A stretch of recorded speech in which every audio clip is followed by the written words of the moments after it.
My guest today is Kelly Yu, a Swedish-born, New Orleans-raised Chinese-American writer and director, and her work is driven by a deep fascination with finding humanity in the absurd, as well as exploring complex familial relationships and cultural identity, often through an East meets West lens. Now, her short films have screened at film festivals around the world, with her first short, Plumtown, winning the Grand Jury Award at Boston Independent Film Festival and the nifty New Talent Award for Best Director Under 25. Now, her second short film, Endling, was executive produced by Emmy Award-winning actress Lena Waithe and premiered at the 2024 Tribeca Film Festival. Now, Kelly Yu tells a profound story of mortality in her absurdist new short film, Endling, told in a fictional documentary style, and this charming film follows a documentary crew as they interview Richard, played by actor Dennis Dunn, the man responsible for taking care of Pao Pao, the last surviving goldfish on Earth. This incredible short film has now been qualified to be considered for the 2025 Academy Awards. So let's welcome writer-director Kelly Yu and her Oscar-qualified short, Endling, to the show. Welcome, Kelly. Thank you. Thanks for having me. So excited to be Yeah. here. Where did you get the idea for Endling? Because I really enjoyed this short film. Thank you. Yeah, I mean, the genesis of the short comes from a few different places.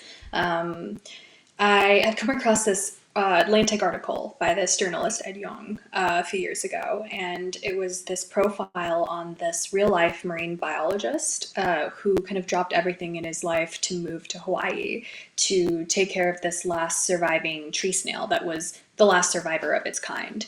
I was just really drawn to how it was this initially kind of zany, kind of quirky profile on this guy and his very unique job, and how he's kind of created this habitat for this snail and wired it with like a bunch of alarms. Like if he even leaves to go to the bathroom and the snail breathes wrong, the alarms go off.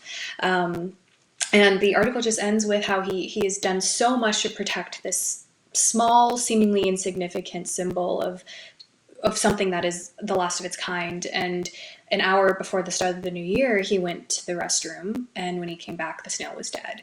And no alarms went off, nothing, notified him of it. And it just marked the forever passing of something that's never going to return ever again. And I thought that was deeply moving and so interesting in so many ways.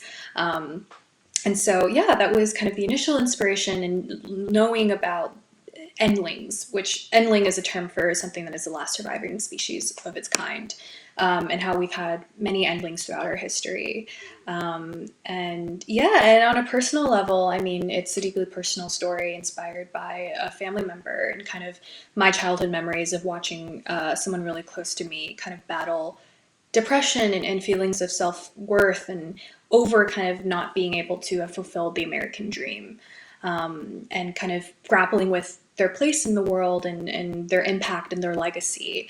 And I thought the goldfish was a great vehicle in, because the goldfish culturally and historically, they symbolize um, that American dream, the history of the goldfish, and that's why the documentary opens on that, is from this ancient Chinese legend, this proverb called "Carp jumps over the dragon gate," and it's how the carp wanted to become a golden dragon. It wanted to become something so spectacular, and it had to jump over. It had to achieve this impossible task. And so, yeah, it's a Chinese saying, kind of when someone achieves the impossible and does something to change the course of their life, they're known as the carp that jumped over the dragon gate to become a golden dragon, aka a goldfish. Yeah, I saw I saw the contrast in the film between the goldfish and Richard. Mm-hmm. And because he tells a story within the film about jumping through the what is it, the dragon bridge, The dragon gate, the yeah. dragon gate. And so I saw the difference between his dream Mm-hmm. versus the Pao Pao being the Mm-hmm. last surviving goldfish. With the style of this film, why did you choose a fictional documentary style to tell the story, instead of maybe a traditional way of storytelling?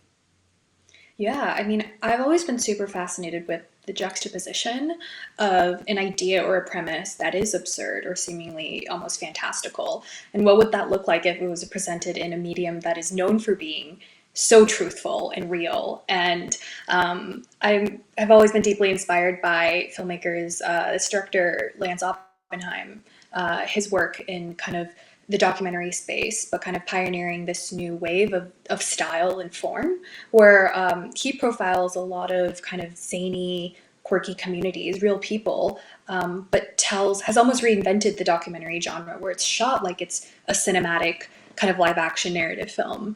And I was super interested in kind of exploring that, especially with short form, where you only have so much time to get information across and to kind of introduce the audience to all these characters and lore and history. And I just thought documentary was just such a fascinating way in, and I had such a fun time with it. Yeah, there is a lot of fun moments with this type of style in your film, but I have to ask, of all the species of creatures on Earth that you could have chosen, why did you choose the goldfish? Yeah, that's a great question.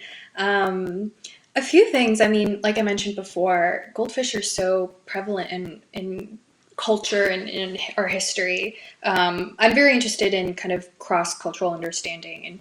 And through my research, I realized so the reason why goldfish, and this is another reason why I picked it. So in reality, in science, goldfish are the least threatened. It's almost virtually impossible for them to become extinct or become endangered. And it's because they originated in China but have been spread around the world through trade and kind of being prized in many religions and cultures for their significance with prosperity and luck. Because they've been spread out around the world, their genes have been so diversified that they're the most hardy creatures ever. They can survive anything.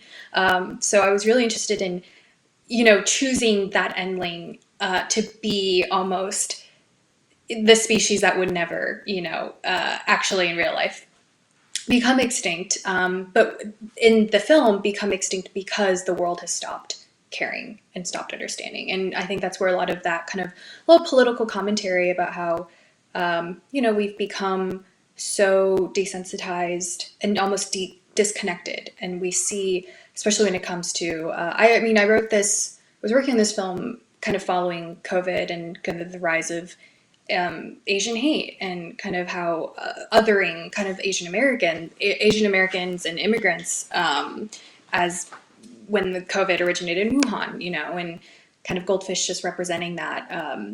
What happens when we stop understanding each other and when we start viewing each other as all different, very different from each other in our lives. So yeah, that's where goldfish came from, and just the idea of goldfish are confined to a tank their entire lives, and they always And view. yeah, because I Yeah, know I've had goldfish before, and yeah. and I know that depending on the type of goldfish, they can actually outgrow their habitat. And Yeah. and I love the other part of this film because if the audience is paying attention to the story of the goldfish, and if they really dive a little bit deeper, you're also telling a human story through the use of the goldfish. You Yeah, know, exactly. because one of I the love that you. Yeah. yeah, well, one of the things that really caught my ear in this film, you made the goldfish sound a bit useless, as the character Bat says, "The goldfish has been gone for 3 years, and look outside. Has anything changed?" And I was like, "Wow, you know, what if we placed certain classes of people or individuals, and maybe because I see this contrast in this film, and but then when Bat brought it up, she goes, she compared the bees and even the pandas being more fitting for the term endangered, uh, in this sense, And then you already answered my question because I was thinking, well, are goldfish actually useless? Hmm. Yeah, I love that you picked up on that. I mean, so many. Another reason for why I picked goldfish is goldfish are so beloved as ornamental domestic pets, but actually, when released in the wild, usually by way of toilet flushing, when a lot of kids think their goldfish are dead, they flush them down the toilet and they don't know that the goldfish actually make their way to the waterways. They are super invasive and actually the enemy in the wild because they do, like you said, they grow up to whatever size their environment is. So they can grow up to 50, 60 pound monsters. And they are known as invasive because they're not native, they came from Asia. And so here, the danger they pose is that they steal resources from native fish. They contribute to they are bottom feeders, so they will kind of mess up the ecosystem in that way. And the mandate for when you see a wild goldfish is kill on sight, and that's true. And yeah, I mean, the parallels between the goldfish and the human experience too. I mean, when doing research for just learning about endlings and wildlife conservation, I learned that the World Wildlife Fund actually has metrics on how to, because there's not enough resources to go around. You can't save everyone, right? And I think it's like almost a million like endangered species that we don't even know about, not just the pandas. And their metric for how they determine who to save, one of them is value to society and importance to the ecosystem and their roles. And, in a funny way, goldfish can't be eaten. They're actually not a very tasty protein. They do more harm than good when released in the wild. So I was curious in that argument, if they really became extinct, would we save them? And I don't know.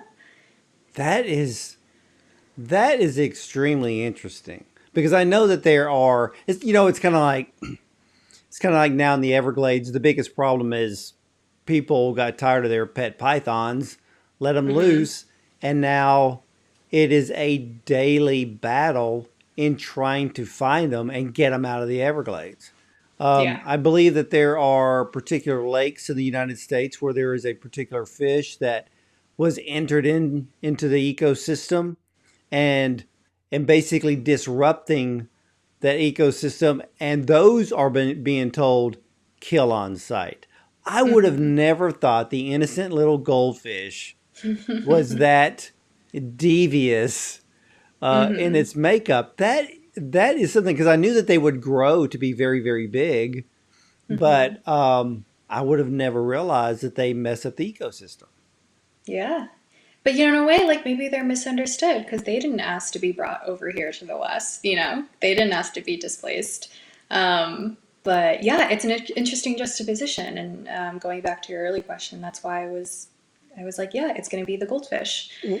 Yeah, because and I love that scene in the film where the documentary interviewer is talking to Richard. And there's this very enlightening, endearing moment in an interview with Richard. And I got to thinking, okay, if this was the last goldfish on earth, would this goldfish now have value, but this fish found value, or at least through Richard's eyes, gave this goldfish value? Yeah, that's an And interesting. no, go ahead. Yeah. No, I mean it's true. I mean, I think the idea of what is valuable is so it's a subjective thing. I mean, it's like the age old question, right? Like, are all lives intrinsically valuable? Um, I think society has its metrics. Um, it's subjective, but from an economic standpoint too, it's like scarcity begets value. And I think it's an interesting question that I think people who have seen the film and I meet, they all have different answers to it. But the core of it, it's like, is your value determined by your contribution to society? Is it determined by your accomplishments on this earth, or is it just by the people who know you and love you? And that is a theme that I really wanted to explore in this film. And when it really came through the character Richard Chen, played by Dennis Dunn, Hmm. he found purpose in his life to care for the last surviving goldfish because he himself, who had, I guess, in his peers' eyes or his family's eyes, he had crossed the Dragon Gate himself by getting an education, but then he had a situation in his life that really kind of stole the dream away. Now he's not Hmm. feeling very useful, but now caring for this last surviving goldfish, in a way, he has found his purpose later on in life. Definitely. 100%. Yeah. And I love I love the fact on how in the script where he describes how obituaries are written. And I Mm. never ever gave it a thought until that that one scene in the film. And of course, you take that a step further towards the end. I don't want to tell people about it. I want them to see this film and enjoy it and experience the same way I did. But have you ever thought or ever wondered how would the obituary be written for the last goldfish on Earth? Mm. That is a great question. And I think it could go so many different ways, right? You could have, for someone who really cared, an obituary that spans pages and pages of the history of goldfish, one of the oldest species on our planet. Um, the goldfish is found in almost every religious text, so it's almost like it's asking different people, what do you think the value of the goldfish is? Um, but on a more grander thematic level, is our obituary or is our legacy and what we leave behind, um, our accomplishments? Is it a contribution, or is it an impact on the people and places we've encountered? And I think the goldfish obituary would probably be different depending on who you ask. Um, Yeah, I an would eight-year write. old an 8 year old who is writing the obituary could just be like, I had a pet goldfish growing up and I really loved it. And I fed it every day and I played with it. It was like a puppy in a tank and it taught me responsibility and it taught me how to care for something in my first life. And that was its impact on me. Um, and there's something very very sweet about that. And so yeah, I think that's a super super interesting question. I would actually be curious as like almost an experiment, to see what the different goldfish obituaries would Yeah, would I read would like. actually embellish the obituary. I would say in how, you know, he was once a carp Mm, and one of the very few that crossed the Dragon Gate to become the yeah. goldfish and migrated from China to the United Mm-hmm. States, and just Mm-hmm. really just kind of give him the most glorious send Mm-hmm. off. But at the same time, you get in the Mm-hmm. obituary is that he crossed the dragon. He crossed the Dragon Gate back Mm-hmm. and went and well, and in a way went back to his origins in a way, I guess. But this is Yeah. such this film out of all the ones that I've seen this year, this one was really like this breath of fresh air. It was so fun to watch. It was fun to watch the characters. But this film incorporates two different forms of cinematography. You started off with Mm-hmm. animation and then live action. Who did the animation and why did you choose to tell the backstory with animation before going into live action? Mm. So yeah, our animation was done by Brilliant Animation House based here in LA and Taiwan. They're called Fifth Atrium, and it's run by my friend Kathleen. And so they killed it. They not only did the animation, they also did all the design and archival assets in the film, in the archival sequence and everything. That was all original. So they created that as well. The reason for opening it with an animation is, I always knew I wanted to open it on the myth of the Dragon Gate. setting up almost the rise of the goldfish and then its subsequent fall from grace, to parallel Richard's story, like you pointed out.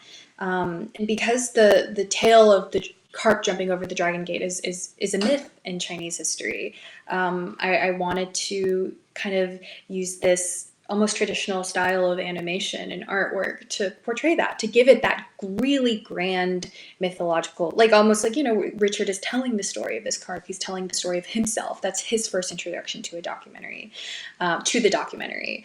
And what better way to tell it than, I was always, I think documentary as a form too is so freeing, because really, if you think about it, it's the documentary filmmaker behind the film who can use any medium to portray the story and the footage that they shot. So in my mind, I was like, okay, well, if this documentary crew or this filmmaker has recorded this story of Richard telling the origins of the carp, how would they portray it in the edit? And it's, let's find a visual medium, a way to, to tell it overlaid on top of this recording that they have.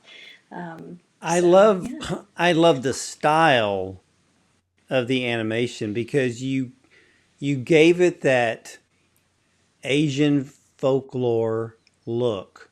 So it Mhm. fits this film perfectly. The other thing that I noticed that I really loved, and you've got to tell me, where in the world did you film Endling? Because I loved the eclectic decor of some of Mhm. those rooms. Where was this place? Yeah, so it was all shot here in LA. The Endling home was a gorgeous, iconic estate in Silver Lake, actually, called the Paramore Estate. So from day one, I always knew that I wanted a location. The idea of the Endling home is that it wasn't supposed to house animals. It's the place where they're putting these endlings that have kind of been overlooked, because the pandas get the zoo, the polar bears get, the enclosures. So it's like, where do you put kind of, it's the afterthought. And I wanted an estate that really just like wasn't meant to house these animals.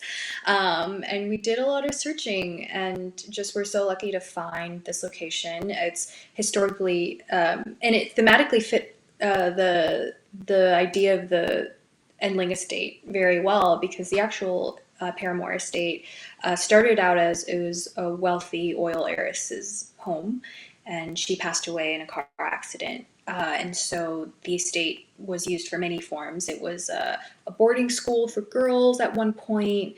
Now it's used as a filming location slash hotel. A lot of iconic music videos have been shot there. It's got this rich history. And yeah, I mean, all the taxidermy animals and the eclectic decor that just came with the place. And so when we toured it and just walked in and came face to face with a taxidermy, lion or a tiger, I was like, this is the place. This is the Endling home. And so we were very lucky in that regard. Yeah, It's a I gorgeous love place. the rooms. Especially when the woman comes in and she says, "No, no, no, no, you can't film in here." I love that Mhm. room. Yeah, it's the location is such a character in itself, and I kind of wanted the organization that is in charge of housing these endlings to be. Um, I mean, I think in our real world, wildlife conservation funds and organizations have the purest of hearts, and they do really good work. But there is a lot of controversy surrounding them too. It's where they take money from and how they choose to prioritize which animals, and a lot of them are very forward facing and concerned about a lot of things that sometimes aren't about the actual lives of the animals. And so, yeah, and choosing the location, I was imagining, that room and those places that the crew gets kicked out of, they're used for, important parties and fundraisers with wealthy donors, and then the actual animals are put in the basement, kind of away from public eye.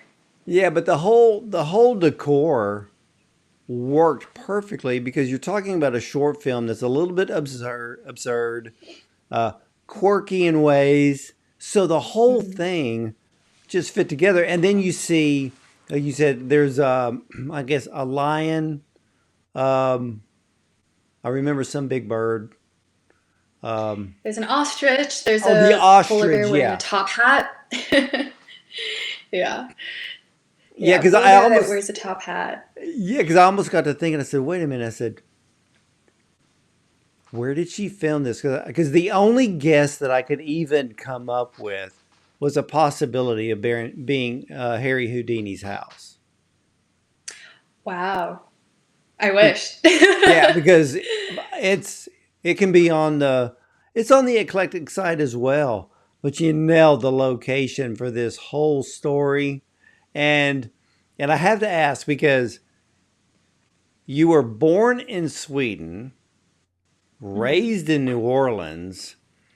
How did that help you to look through the East meets West lens? Yeah. Well, so me being born in Sweden always throws people for a loop. It's because my dad jumped over Dragon Gate. He was the first one in his family to get into college and kind of change his life.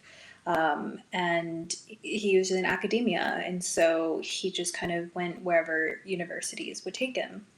So after he married my mom,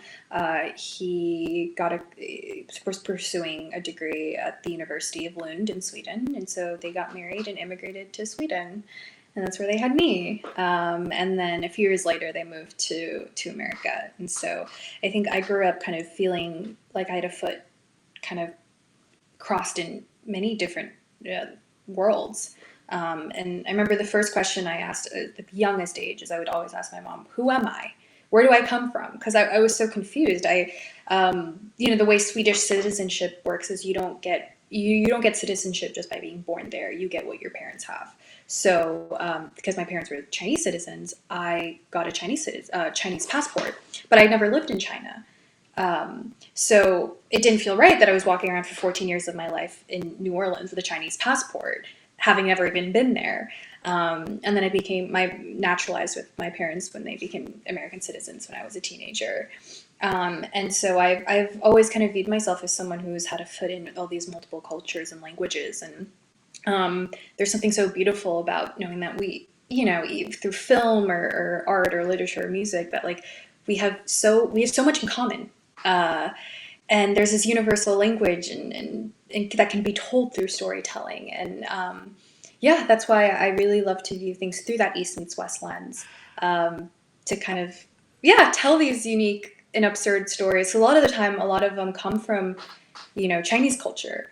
Kind of in the film, Richard talks about how in China, when you die, your loved ones burn your favorite material things so you can have them in the afterlife, and that's something that comes from Chinese traditions that I love to bring to a Western audience. And what does that say, and how can we all relate to that notion of that fear of what if there is no one to burn your favorite things and you can't have your iPad in the afterlife? Who's going to burn them for you? Yeah, And I because think here in that's a America, I universal. think it's in the end, everybody wants to fight over what's left.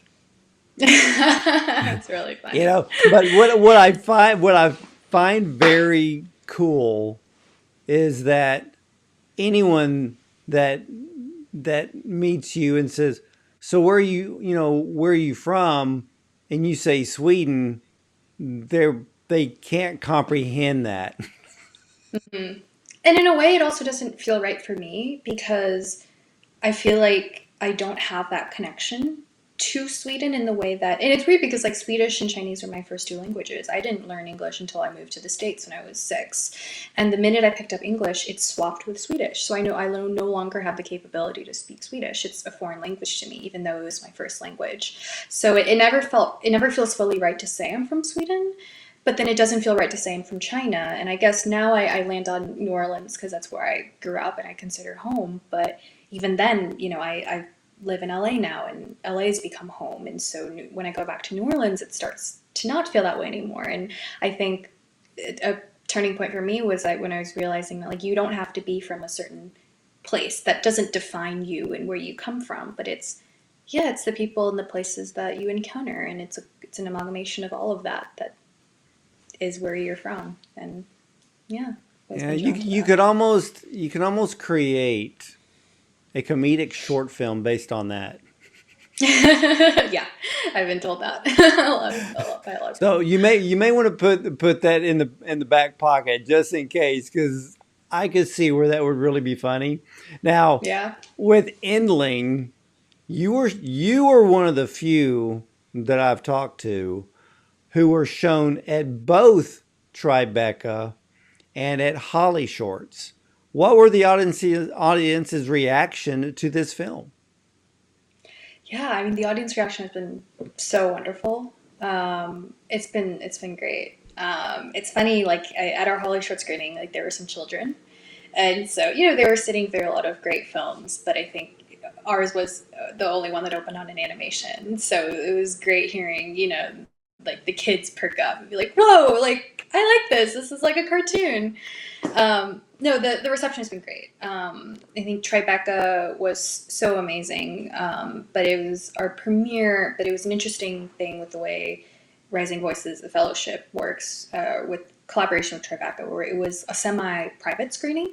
It was a huge screening, with hundreds of people there, but it was not completely open to the public in the sense that people at Tribeca could just buy tickets and come. And so Holly Shorts was kind of our first screening where it was open to the public. And yeah, the reception was great. It was great, really just hearing people's perspectives and relationship to the film and how they saw themselves in Richard and even Pao Pao, and thought of family members and important people to them that reminded them of the characters. And so that's been a really great journey. Yeah, I mean, and that's the thing that I got from this film is, even though the tagline is the last surviving goldfish on Earth, it is really about the human existence, Definitely, a the hundred the percent. human purpose, and like you said earlier, is your life based on your accomplishments?